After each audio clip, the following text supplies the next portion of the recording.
Can you imagine them taking the title from Lando Norris and giving it to Verstappen or Piastri due to a late disqualification? Well, that's just what some on YouTube are shouting. But what is true in all this? Let's investigate it thoroughly. Since the 2025 Abu Dhabi Grand Prix ended, an information storm began to form on social networks and especially on YouTube. Channels that specialize in dramatizing any technical detail began to release increasingly loud headlines. Lando Norris in the FIA's sights. Verstappen would be champion if McLaren is sanctioned. Urgent investigation after the Abu Dhabi GP, and phrases like that flooded the recommendations of millions of fans. The premise that these contents propose is as clear as it is false. That Lando Norris' world title is in danger due to an alleged technical irregularity or illegal maneuver during the last race. After all the media noise, the only voice that really matters is that of the International Automobile Federation, the FIA. It is the body that regulates, supervises and makes decisions during and after each Grand Prix. And in the case of Abu Dhabi 2025, his performance was clear, meticulous and above all, definitive. During lap 23 of the Grand Prix, Lando Norris encountered an obstacle that seemed to have no direct relationship with the fight for the title. Yuki Tsunoda, Racing Bull's driver, but operating under the clear Red Bull strategy. Tsunoda was instructed by his pit wall to slow Norris' progress, executing multiple defensive moves that brushed the limit and actually crossed it of the regulation. The British driver from McLaren tried to overtake him on the inside, then on the outside until in a crucial maneuver he managed to overtake, but outside the track limits. In any other circumstance, overtaking off the track usually results in an automatic penalty. But in Formula One not everything is black or white. The stewards precisely analyzed the context, telemetry, replays from onboard and external cameras, as well as data from track sensors. What did they conclude? That Norris did not leave the track of his own free will, but because he was forced. That Tsunoda, in his desire to block a key driver in the championship, had violated one of the most important rules of the International Sports Code, the prohibition of making more than one change of direction to defend position. This behavior was classified as dangerous and unsportsmanlike driving. The official resolution was recorded as follows. Tsunoda was penalized 5 seconds and 1 point on his super license. As for Norris, the FIA decided that there would be no sanction. And the basis was precise. The driver of car number 4, Lando Norris, had left the track as a direct consequence of the illegal movements of car number 22, Yuki Tsunoda. Therefore, the overtaking could not be penalized, since it was forced to do so by an illegal maneuver by another competitor. It is important to understand that this was not a light or hasty decision. In the post-race reports, the stewards explained that the investigation remained active for several laps, that the McLaren team was consulted directly, and that the radio messages were even reviewed to rule out any improper order or artificial advantage obtained by the British driver. Everything was evaluated with the greatest rigor. And here is a key detail. Once an incident is resolved by the stewards within the framework of the event, it cannot be reopened unless significant new evidence appears, which was not available at the time of the ruling. That is the clause of the regulations known as right of review. And to this day, neither Red Bull nor any other team has presented such evidence, nor has the FIA done it on its own initiative. In short, case closed. So when it is said that Norris is under investigation, that his title hangs by a thread, or that the FIA analyzes new evidence, quite the opposite. The FIA has already taken an official position, communicated it through regulatory channels, and that decision was published in the race bulletin and accepted by all the teams. To understand how McLaren managed to neutralize Red Bull at the end of the season, you have to look beyond the podium and beyond the championship trophy. You have to observe what cannot be seen with the naked eye. The strategy, the silent preparation, and the decisions that have been made since the Friday of the Abu Dhabi Grand Prix. When the grid for the final race was announced, the scenario was clear. Lando Norris would come out ahead of Max Verstappen, but very close.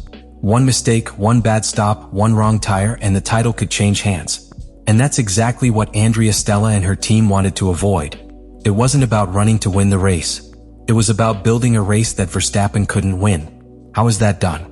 With something that we rarely see in modern Formula One, cross-strategy between teammates designed to block a direct rival. McLaren decided that while Norris and Verstappen would start with medium tires on the compound that was more balanced in pace and durability, Oscar Piastri would do so with hard tires. An election that on the surface may seem conservative, but that hid a greater plan. The objective of this move was to break any possibility of Verstappen being able to do what Red Bull had done in the past. Control the pace at the front, generate an artificial blockage and force the rest to waste away behind him. If Piastri, with more resistant tires, managed to stay close in the first laps, he would force Verstappen to go full throttle from the start. This increased the wear and tear on the Dutchman's means and took away his strategic control. And that's exactly what happened. But that was not all. In the talk before Sunday, the McLaren team sat down with both drivers and discussed what could happen at the start. A very specific scenario was proposed. If Piastri, with better initial traction on the clean side of the track, had the opportunity to overtake Norris, he had to do so without a fight. It was part of the plan. And so it happened. Piastri took the lead and Norris was third behind him and Verstappen. An ideal position for the strategy to take effect. From that moment on, McLaren played with stop times. While Piastri stretched out his first stint to protect the team strategy, Norris was called to the pits at the right time to undercut Verstappen. The important thing was not that Norris led the entire race. The important thing was to keep Verstappen in a neutralized tactical zone, without the possibility of dictating the pace, without tools to break the scheme. Even radio communications reflected this surgical coordination. The team kept Norris informed of Verstappen's pace, Piastri's tire wear, and the exact moment to push or conserve. Each decision was made with millimeter calculation, and each adjustment was made with the vision of the champion team. There was no room for improvisation. It was a surgical execution. The result was that Verstappen not only failed to dominate the race, he found himself trapped in a tactical web from which he could not extricate himself. Every cut attempt was neutralized, every possible undercut window was closed, every change of pace was contested. And when Verstappen finally realized that he couldn't break that structure, it was too late. What McLaren did that Sunday was not simply run faster.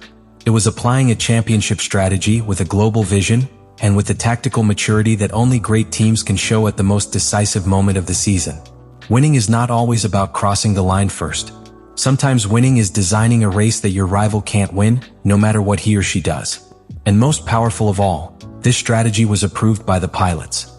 There were no internal tensions, no leaked radios with frustrations, no complaints about team orders.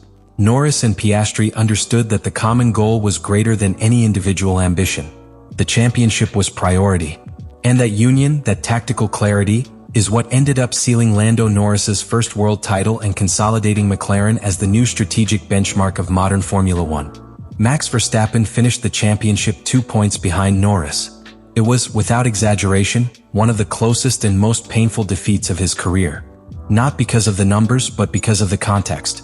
Verstappen had just won 4 consecutive titles, and although the RB21 was not up to par with the dominant RB19, he was still a competitive driver, capable of winning races, pole positions, and squeezing out every tenth when the car allowed it. But in 2025, something changed. Red Bull was no longer the untouchable giant. Its technical structure showed cracks, its strategic decisions were erratic, and its second driver, first Lawson, then Tsunoda, could not score points regularly. In that environment, Max was alone. Fighting against 2 McLarens, against 2 Mercedes, and against a car that was no longer the reference of the paddock.